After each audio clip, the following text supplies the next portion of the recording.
Fairness in elections is like a delicious cake at a birthday party. Everyone wants the slice, but only a select few get the real deal, while the rest are left with stale crumbs and empty promises. Hello everyone, and welcome to Byjus IAS exam prep, and welcome to a video on the recently concluded verdict on the constitutional validity of electoral bonds.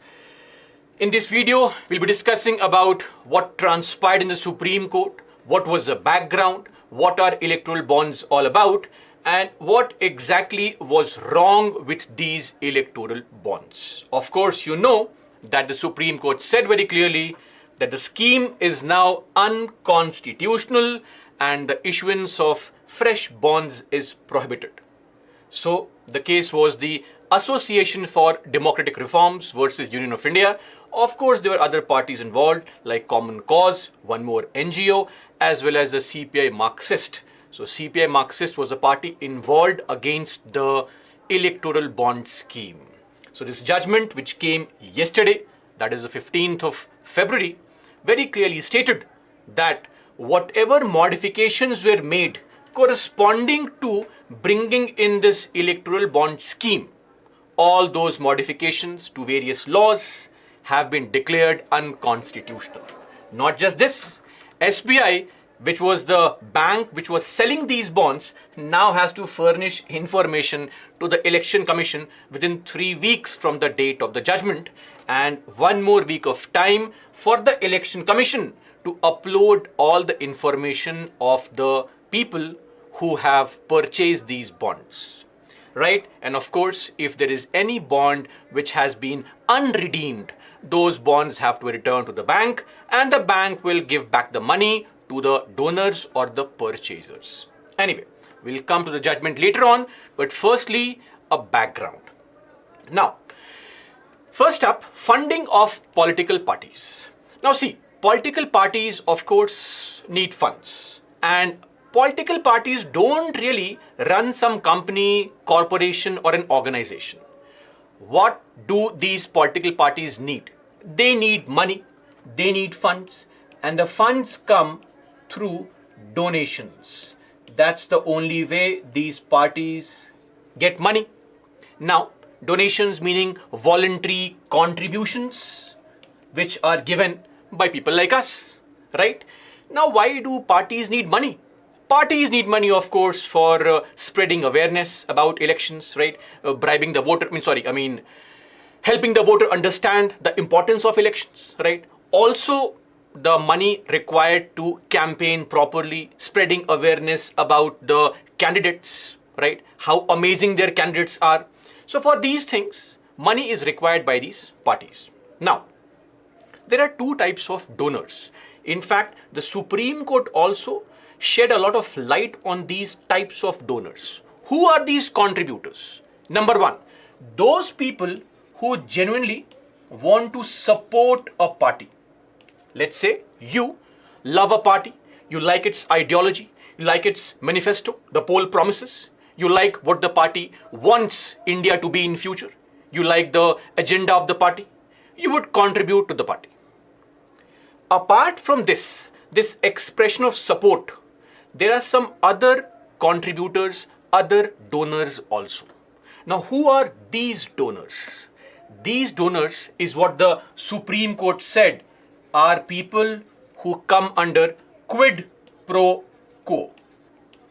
Quid pro quo stands for this for that, meaning you scratch my back, I scratch yours. Simple.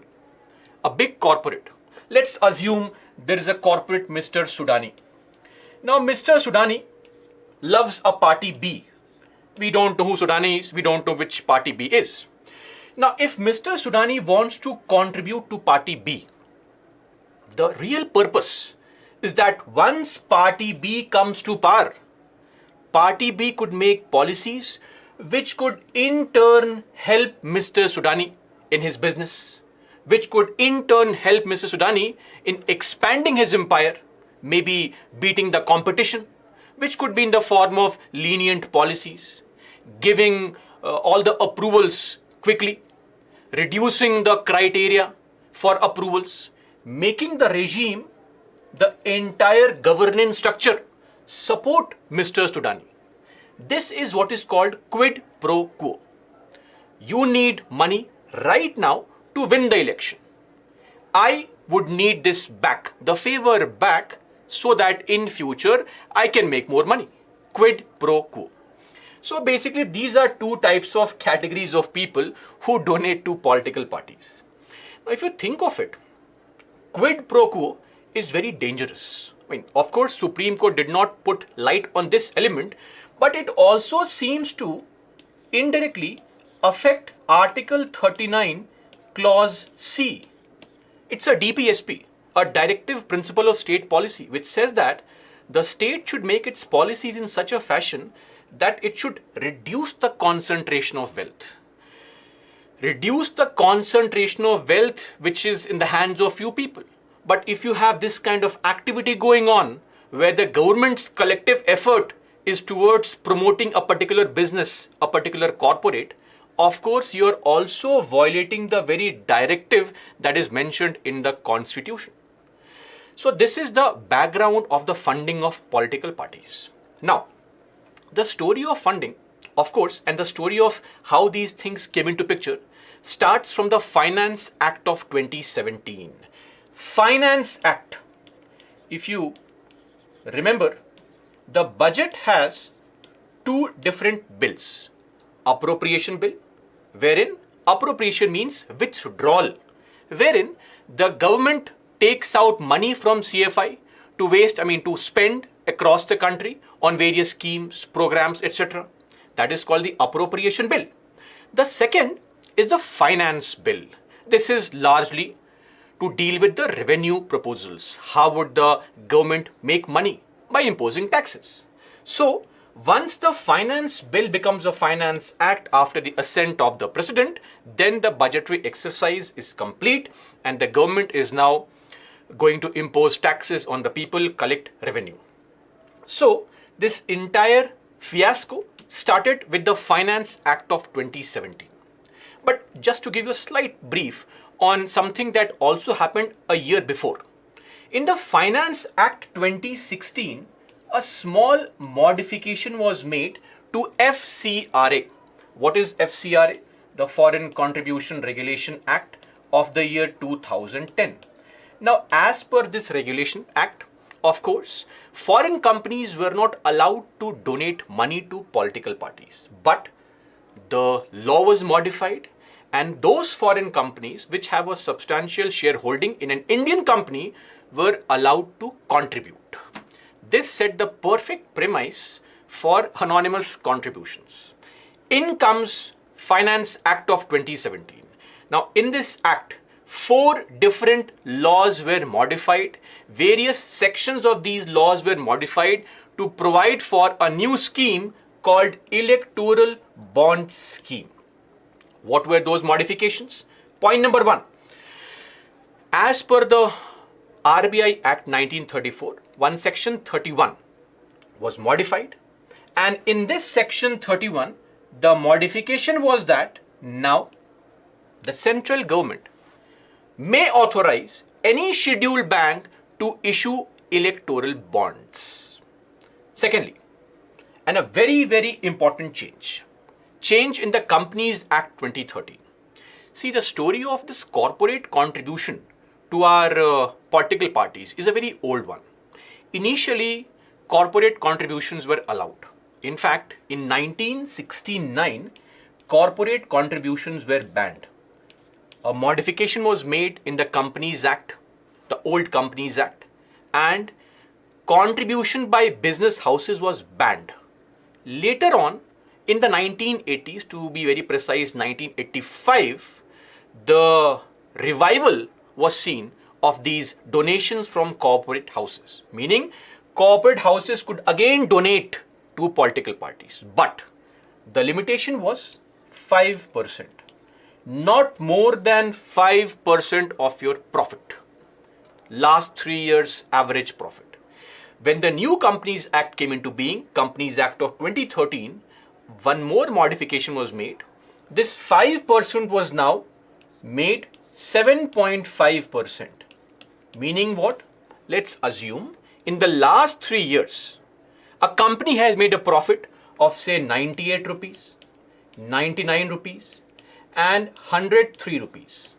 The average profit comes out to 100 rupees. So this company could donate to a political party in the tune of not more than 7.5% of this profit.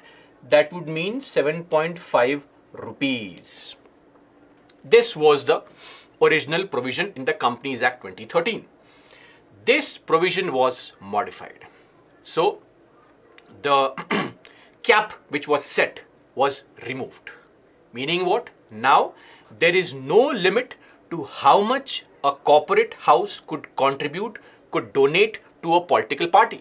Meaning the company could donate all its profit to any political party. Point number one. Second, of course, under the Companies Act 2013, every corporate which made donations to political parties had to keep an account of all the donations made. Not just the overall donation, but all donations made to various parties, party A, party B, party C. In every financial year, how much money have you donated to these parties? All this was maintained by the companies. This Finance Act modified that as well, and now the companies would have to only maintain one data: what is the total contribution made to political parties in general. No further sub-categorization. So the total amount is something I need to maintain.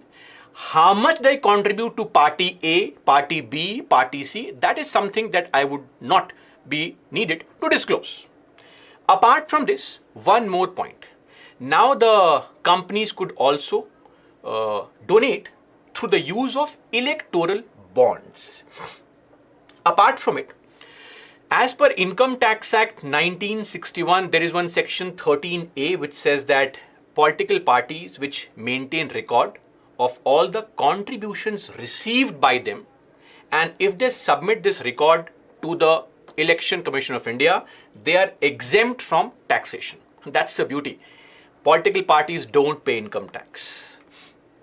One more modification was made. All these political parties, whatever money they received via electoral bonds, this record need not be maintained.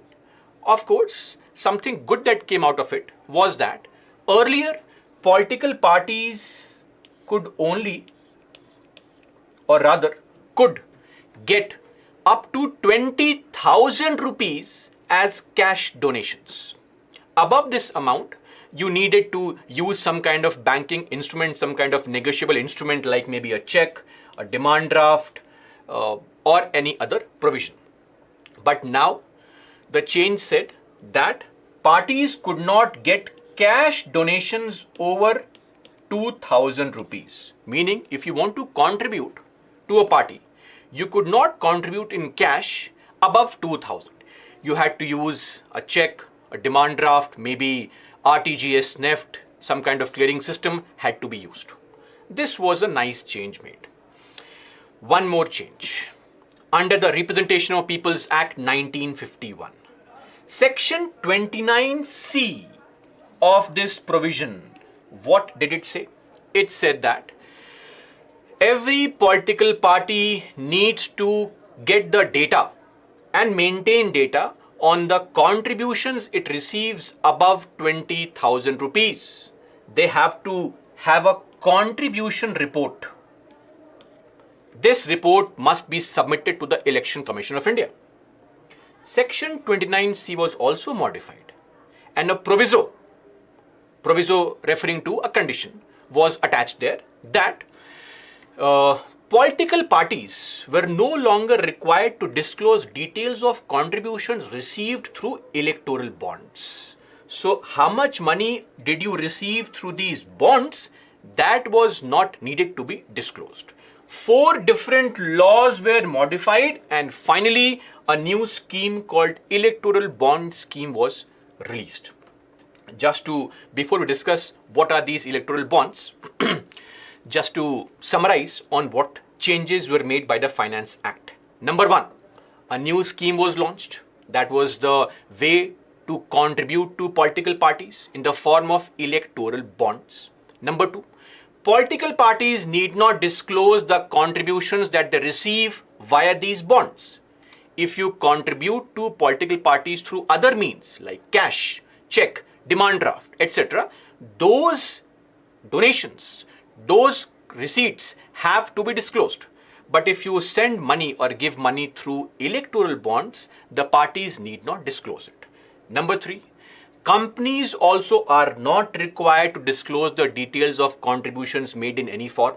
And lastly, and the biggest of changes, the unlimited corporate funding is now permissible. There is no upper limit on how much a company could contribute. That 7.5% cap was removed. Now, what exactly are these electoral bonds? This is what an electoral bond looks like. So, electoral bonds are basically bearer banking instruments.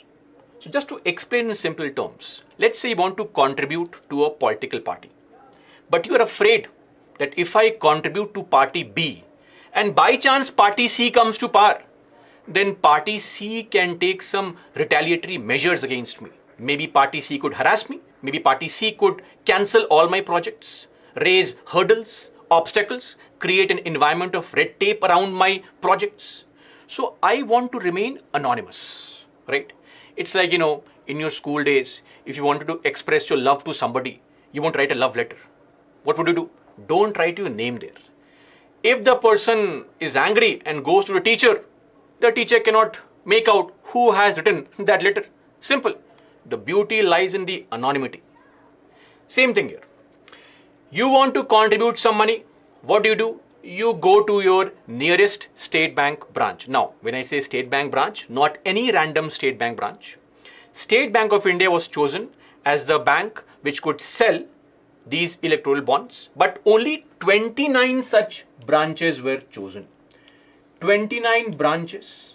These were the designated branches, largely the main branches across the country, like the Nariman Point branch in Mumbai, or the main branch in Hyderabad, main branch in Gangtok, etc. In these 29 branches, you could walk in. Now, not any day. Some designated days were kept. What were those days? Those days were the first 10 days of every quarter. Meaning 1st to 10th of January, 1st to 10th of April, 1st to 10th of July, and 1st to 10th of October. On these days, you could go to the designated SBI branch and purchase electoral bonds. Now, of course, these days could be modified as well by the central government. And number two, whenever there was an election year for the assemblies, that is the Vidhan Sabha elections, we could increase the bond selling days by 15 days. And for the Lok Sabha election year, additional 30 days to sell the bonds. Because during elections, you need more money, right, to campaign. We know very well the demands of voters have increased now. Now, biryani in a quarter bottle is not sufficient. People want cash. Anyway, so coming to a more pertinent point, these modifications were allowed. Apart from this, very important, when you go to the bank, how would you purchase this bond?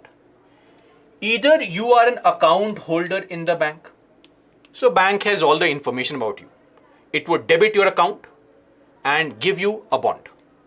Now, if you are not an account holder, the bank would have to collect KYC documents. KYC, the know your customer, meaning your name proof, your address proof, all these documents needed to be collected by the bank. So in short, bank knows very well which person has purchased the bonds and of what denomination, because you could not purchase bonds of any random value. Let's say you have saved 550 rupees after not drinking and smoking for so many days and you want to contribute this to your favorite party. That's not possible. Minimum contribution is 1000 rupees, meaning you could purchase a bond worth 1000 rupees and in the multiples of 1000 rupees. Or 10,000 rupees, or 1 lakh, or 10 lakhs, or 1 crore, which was the largest denomination. In fact, 94% bonds which were purchased were of this denomination only. Big corporate honchos purchasing these bonds to fund their favorite political parties. Anyway, so you could purchase a bond worth 13,000 rupees, but not 1,300 rupees. I hope you understand. Like this example, this bond is worth 1,000 rupees, if you can observe here, 1,000 rupees. Now, this is a bearer banking instrument.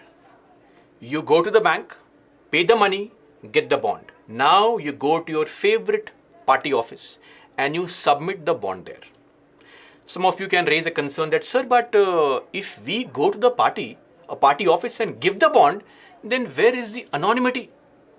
I or my name, my face is disclosed. No problem. You can simply take your bike and while you're crossing the party office, throw the bond there and run away from there. Who is stopping you? I mean, there are hundreds of ways to send this bond to the party office. But these are bearer instruments, meaning whoever bears it encashes it. What happens now? You go to the party office, give them the bond. The party person will take this bond, go to the same designated bank, submit the bond. He has an account in the bank. Now, the bank receives the bond and the money which it has kept will be given to the party. So you have indirectly given money to the particular party with bank acting as the intermediary, right? This is how these bonds were given to the parties. As I have constantly been saying that these are bearer banking instruments. Whoever bears it encashes it. Imagine you are a fan of, say, party C. You purchase a bond and now are happily going towards the party C's office. Suddenly, somebody from party B stops you, slaps you and snatches the bond from you and runs away from there. The bond is gone. Okay? If party B submits the bond in the bank, the money goes to party B. Whoever bears it encashes it. It's like currency. If you find a 500 rupee note on the ground, lucky day for you. It's your money, right? And you can see here, this bond does not have anybody's name. Donor's name is not mentioned on this bond. Anonymous donations, that's the beauty of it. Now, SBI would have the information about you, but the point is, SBI was not covered under RTI. You could not file a Right to Information Act provision. You could not file an information request against SBI that SBI, please tell me who has purchased the bond. Sorry, that information would not be disclosed. Clear? Also, these bonds were only to be given to eligible political parties. You could not donate this to anyone. So this bond could not be used as currency. This bond could only be donated to eligible political parties. And who are these parties? Those parties who are registered with the Election Commission of India, Section 29A of the RPA 1951. Apart from this, those parties which have received at least 1% of the total votes polled in the last Lok Sabha or the last Vidhan Sabha elections, the Legislative Assembly or the Lok Sabha elections. At least 1% of the total votes polled, not seats, votes. So very lenient criteria.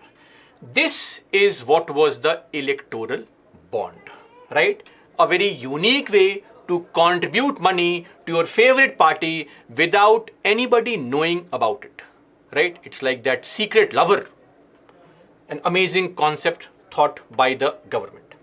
Now, of course, let's get into some facts and figures on how much money was received by parties through bonds. Interestingly, one judge in the judgment, Sanjeev Khanna, who was also the part of an original 3-judge bench. So just to clarify, this scheme was immediately challenged in the Supreme Court back in 2018 only. And in 2019, a hearing was held by a 3-judge bench. Then Chief Justice Gogoi was also a part of the bench, and Sanjeev Khanna was also a part of the bench. They had said that, see, banks, please keep on collecting information, but we can't stop the scheme right now. We have to decide, we have to delve deeper into the scheme, and hence the judgment on that was deferred, delayed. The same Sanjeev Khanna in this judgment, which was given yesterday, actually disclosed this information on the facts and figures. So yes, the major contribution has been received by those political parties which are in power. Those are the parties which have received maximum money through bonds. Now till 2024, in fact till February 2024, how much or how many rupees worth bonds were sold? Roughly around 16,518 crore worth bonds have been sold. Right? This information is an information that was given by the government in the recent questionnaire, of which largely most bonds were redeemed. So 99.8% bonds were redeemed. Just to clarify, if you purchase the bond and go to your favorite party and give them the bond, the party has only 15 days to claim the money. So within 15 days, not from the date that you give the bond, but from the date of issue of the bond, within 15 days the party has to bring the bond to the bank. Only then can the party claim the money. Otherwise, the bond goes unredeemed. It expires. And all expired money would be sent not to the donor or purchaser, would be sent to PM Relief Fund. But largely almost 99.8% bonds were redeemed. As I said, most bonds were purchased of the face value 1 crore, 94% bonds. Now, very interesting, and I think it should not come as a surprise that BJP was the largest beneficiary of these bonds. This is data up to 2023.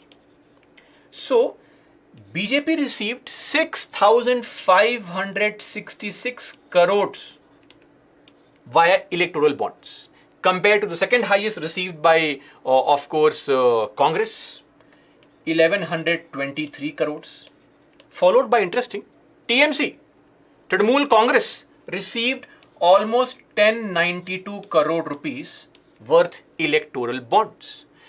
Then some other parties like BJD received, the Biju Janata Dal received, I believe, 794 crore rupees worth bonds. This is All India Trinamool Congress, and this is Indian National Congress. Of course, these are all parties in power in some states. Like BJP is in power at center and in various states. Congress is the party in power in some states. Same goes for Didi's party, that is Trinamool Congress in West Bengal. Same goes for Biju Janata Dal, the party in power in Odisha. So largely, those parties which were in power were the beneficiaries of electoral bonds. But a very interesting piece of information also needs to be observed. Now, of course, this on the face of it seems that BJP is the beneficiary. They are the real culprit. To be very frank and fair on this, any national party which controls the central government will always be a beneficiary of these contributions. When Congress was in power, they were the largest party in terms of getting funds. Same is for the BJP right now. But a different fact shows a very unique feature. Of the total money received by all these parties, how much money was received in the form of electoral bonds and how much was received through other methods?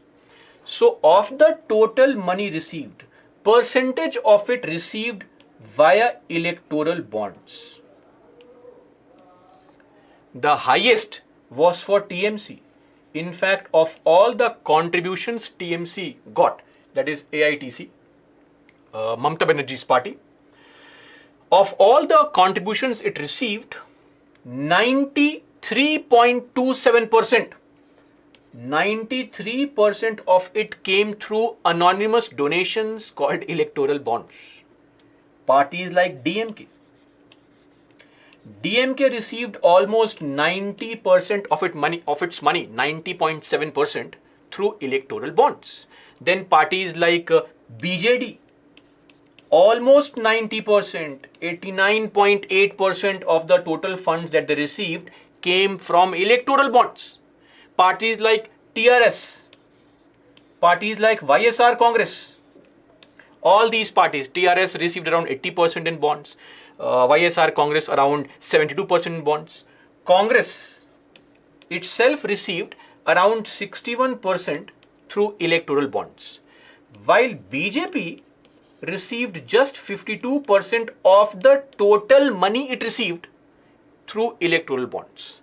I mean, some parties are really happy, but this is a true moi moi moment for all those parties, right? All these parties have received anonymous donations, and we'll see shortly, hopefully by 13th of March, which all corporates have contributed to which all parties. A lot of things might become more clear. Anyway, so this is some general facts on the bonds being received. You know, in fact, when this scheme was launched, RBI and Election Commission had raised concerns. Of course, RBI's primary issue was that how did you allow some other commercial bank to issue things like these promissory notes? We have the authority. What if these bonds replace currency? People will lose the faith in currency. Second issue RBI raised was, let's see, you say that the bank will collect information on who is purchasing the bond. Fair enough. But who has funded the purchaser? That information is unknown to people. Meaning, let's say you go and purchase the bond via your bank account or by giving your details. Bank knows that you are the purchaser. But from where did you get the money? That is something the bank has no idea of, no clue about. This, RBI said, could possibly violate the money laundering provisions also. And then, of course, the real problem that RBI said was that why do you need these bonds? If you want anonymous donations, we can simply have a regulation that the parties need not disclose the money received in the form of or via check, demand draft, etc. So these were some concerns raised by RBI. In fact, Election Commission of India also raised a concern. It said that you are modifying section 29C of RPA, meaning these political parties are not supposed to disclose the money they receive through bonds.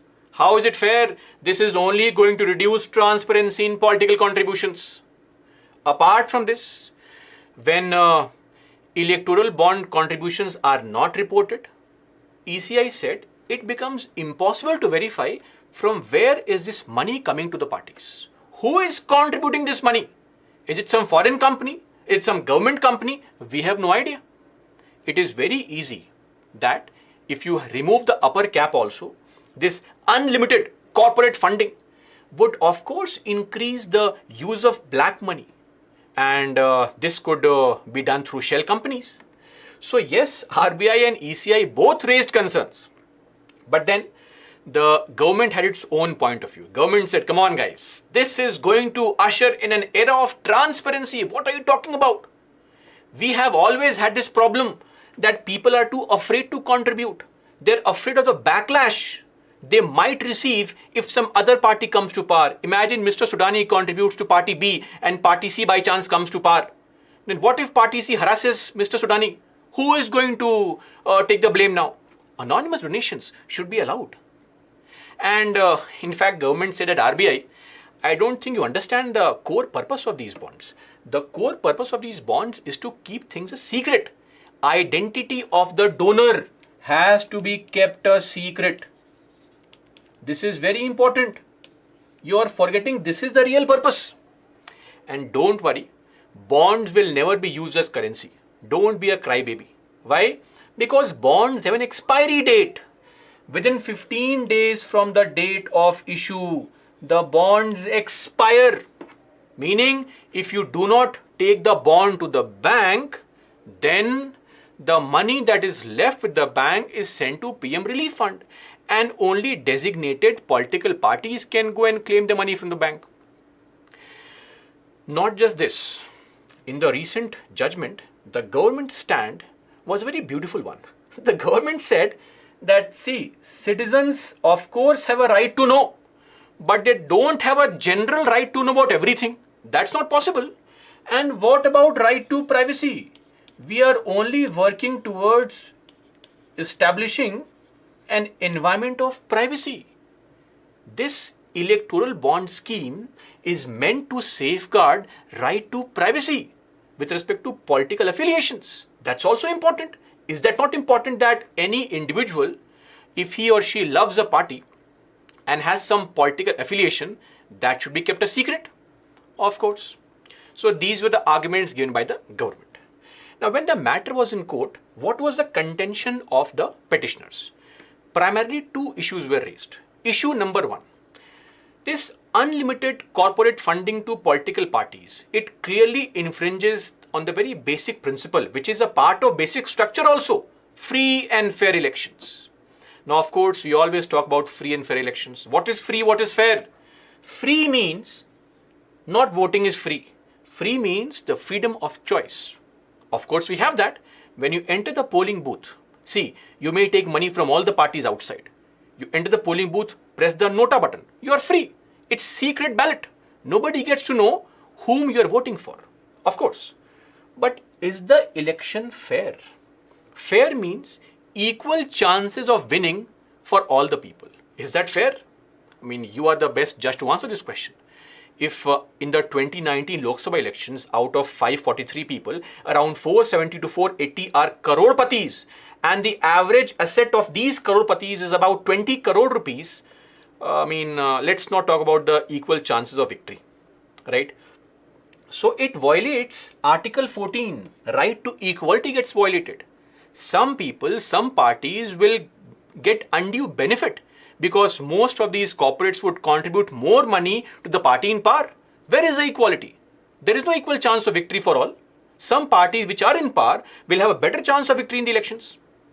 And number two, Supreme Court time and again has been stressing on this point that voter has a right to know about the candidate.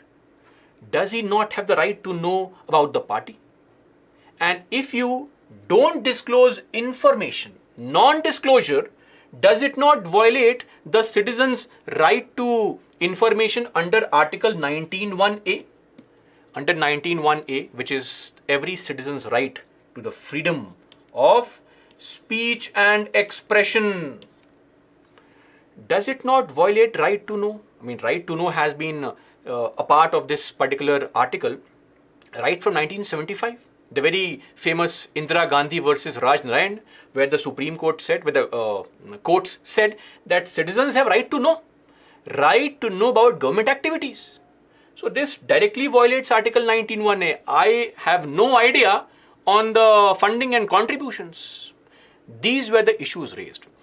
In fact, just to point this out right now only, the petitioners also said, because the government's argument was, rights have restrictions. Voters do not have a general right to know about everything. Sorry, we agree. Of course, our fundamental rights have restrictions. In India, we don't believe in absolute rights. Rights are qualified in nature. Restrictions can be imposed on these rights. Of course, Article 19 has restrictions. 19(1)(a) has restrictions. The restrictions are mentioned under Article 19, Clause 2. But two things. Restrictions can only be imposed by a law, and they better be reasonable. Restrictions have to be reasonable in nature. Now, Article 19, Clause 2 talks about 8 different types of restrictions. So, your freedom of speech and expression can be restricted if it somehow violates, infringes on the sovereignty and integrity of India, if it somehow violates friendly relations with foreign states, if it somehow violates public order, if it somehow incites people to commit an act of violence, if it somehow causes defamation, contempt of court, goes against morality, etc. We don't see how disclosing information of contributions to political party comes under any such restriction. This is an unreasonable restriction. And Supreme Court has very beautifully put this. See, there are clear differences between de jure and de facto. De jure means as per official rules and regulations. Officially, there is complete anonymity. Yes or no? Yes. The contributions by people, by corporates are anonymous in nature. Officially, nobody knows. But the Supreme Court did mention this, that since the bonds are being sold by State Bank of India, can the government not get this information? Yes, officially there is anonymity, but does it translate to the real anonymity? De facto meaning real? No. The government can very easily arm twist the bank official and tell him, give me information. You want a good transfer? Information please. One phone call from Ministry of Finance and a tingle runs down the spine of the bank officer and he gives all the information. Sir, please. So the government could be privy to information. So we claim that there is anonymity officially, but in reality it may not be there. That's point number one. And also, right to privacy, see, frankly, it does not extend to contributions used to influence policies. That's also a problem. Anyway, so once this matter went to court, the Supreme Court judgment was around addressing 8 different questions. Question number 1, can the right to information be exercised against political parties, or is this right to information only restricted to candidates? And Supreme Court said yes. Right to information can also be used against political parties. Right to information is against or available on both the candidates as well as the parties, because voters associate voting with a political party over a candidate in most cases. So a political party also qualifies as a political unit. Why should there be a difference? If I have a right to know about the criminal history of the candidate, I also have a right to know who is contributing to this political party. Point number 1. Second question, is information on funding of political parties essential for decision making of a voter? And Supreme Court said yes, it is extremely important for the voter to know. This selective anonymity is not allowed, because you are seemingly anonymous. As a contributor, you are anonymous. People don't know. But the ruling dispensation, it might know this information. And that is where the Supreme Court said there is always this fear of quid pro quo. Meaning, those contributions are the dangerous ones where a corporate contributes in lieu of maybe some kind of benefit in terms of lenient policies in future, right? That is why the contributors may have enhanced access to the legislators, which may translate in future into influence over policy making. So voters have a right to know about the contributions, because besides this information, it is going to be very difficult for them to make an informed choice on who to vote for. Number 3, does the Electoral Bond Scheme violate the voters' right to information? Of course, Supreme Court said yes, it violates the voters' right to information. It violates Article 19(1)(a). Very clear. Fourth question, is the curbing of black money a valid justification for upholding the scheme? Because government's argument was, now since everything is through banking channels, you have to either have an account in SBI or you have to submit information to SBI, right? So it's all through legal banking transactions. It eradicates the use of black money, ushers in an era of transparency. Really? The court said curbing of black money is not a valid justification. Why? Because firstly, the 4 judges, barring Sanjeev Khanna, they said that, see, this object to curb black money maybe comes under public interest. Public interest is not a restriction on Article 19(1)(a). And Justice Sanjeev Khanna said that, see, there is no relationship between curbing black money and voters' right to know. They are mutually independent. And as far as curbing black money is concerned, there are other ways to curb black money, right, with no impact or minimal impact on the voters' right to information. This was also negated. Question number 5. Is donor privacy a valid justification? I mean, right to privacy is very important. Supreme Court said no. This is not a valid justification. The answer to this question was again a no. Despite political affiliations being, of course, a part of informational privacy, this absolute non-disclosure, this causes a problem. Rights are never absolute. You are imposing an absolute right on some people who are contributing to certain parties. This can never be there. You always have to have a balance, right? Balance between the donor's right to privacy and the voter's right to know. Balance has to be maintained. Beyond this, 6th question. Is the fear of retribution, victimization, retaliation, is that a fair justification to uphold this scheme? Because the government said that, corporates don't contribute because they're afraid. What if I contribute to this party and some other party comes to power and harasses me? It victimizes me. To which Justice Sanjeev Khanna had responded saying that, see, this is not a cause of worry at all. Retribution, victimization, retaliations, of course, are wrongs, but they cannot be a justification for the scheme. This cloak of secrecy leads to curtailment of the collective right to information. And to be very frank, in India, and this is what he quoted, in India, political parties in power receive the highest amount of donations. So where is the argument of retaliation? It fails. So don't worry, there is nothing that you have to be afraid of. 7th question. Does this unlimited corporate funding for political parties affect free and fair elections? To which Supreme Court said, yes, absolutely. How can you allow unlimited contribution to political parties? This is what Supreme Court said was manifestly arbitrary. This is a doctrine of manifest arbitration.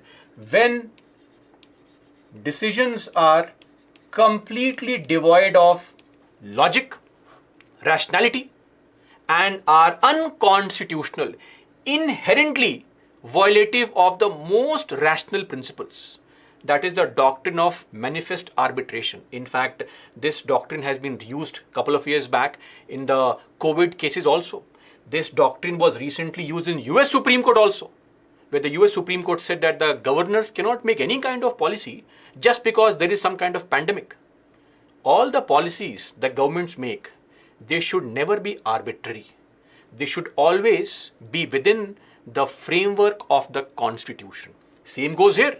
You cannot have inherently arbitrary and random policies that I want some secrecy, I want the corporates to be free and let them donate their entire money to political parties. No, this will not be allowed. So this violates Article 14. And lastly, to the question, is the Electoral Bond Scheme and the amendments under the Finance Act, is it constitutional? Supreme Court said no. The scheme is unconstitutional and the issuance of fresh bonds are prohibited. This was a Supreme Court judgment, a 5-judge bench in the Association for Democratic Reforms versus Union of India 2024. So what's next in store now? Very simple. SBI, you need to stop issuing the bonds. Number 1. And now, in the year 2019, the court had issued orders to SBI to keep a track of all the information vis-a-vis who was purchasing these bonds.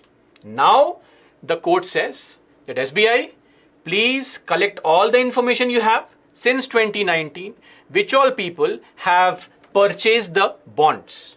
The names of all those people, the details of the number of bonds purchased, the denomination of bonds purchased, every such information that you have since March 2019, you have to give this within 3 weeks of this judgment date, which would translate to roughly by 6th of March. So by 6th of March, we can expect SBI to give information to ECI on who has been purchasing these bonds and how have they been contributing. And once Election Commission gets information on all these things within 1 week, that would be by 13th of March, they will have to make all this information available to public on public domain, right? So hopefully we'll get information on all these contributions. And beyond this, if any bond has been unredeemed, unencashed, those bonds should be returned to the bank and the money should be given back to the purchaser. And in case some bonds don't turn up in the bank, the money left will be sent to the designated bank which keeps the money for the government under PM's relief fund. This is the next step. So there's a lot more to come in this thrilling judgment, especially in this election year. And right before the elections, the drama is yet to unfold and we'll get to see which all corporates have been contributing to which all parties. And of course, this also opens a very important door, the door to transparency. Now, since the Supreme Court has agreed that voters and citizens have a right to know, hopefully, in future, we may also see a situation where the people may have a right to know about the Supreme Court's functioning, assets and liabilities of judges, maybe collegium recommendations. What is the basis of the collegium recommendations? Now, of course, some of the fans of ruling dispensation have been very upset and they have been saying that what is this nonsense? Is Supreme Court open? Is Supreme Court transparent? Look at the Subhash Chandra Agarwal judgment of 2019. It is so complicated. Supreme Court has deliberately not been open and transparent. How can it expect the government to be transparent? Now, this is whataboutery. I mean, this judgment is perfect. But yes, it is also important that not just the executive, other organs of the state also be transparent. So let's hope we'll witness maybe shortly that moment also where we can get to know how the appointments of judges also take place in the country. And ultimately, this judgment has by and large been a very positive one, especially in the recent times. There were a lot of issues in the minds of these left-wing liberals who constantly claimed that this court is now sold at the hands of the government. They're always giving judgments in the favor of the government. Maybe they'll have a different opinion now, right? They'll have a change of heart because the Supreme Court has stood its ground rather than being some kind of committed judiciary like the judiciary of 1970s. They have come out to be an assertive judiciary, upholding the rights of people. And to end our discussion, organizing free and fair elections is way more important than the actual result. That is all for me for this video. We'll meet in the next videos. Till then, that's all for me. Jai Hind.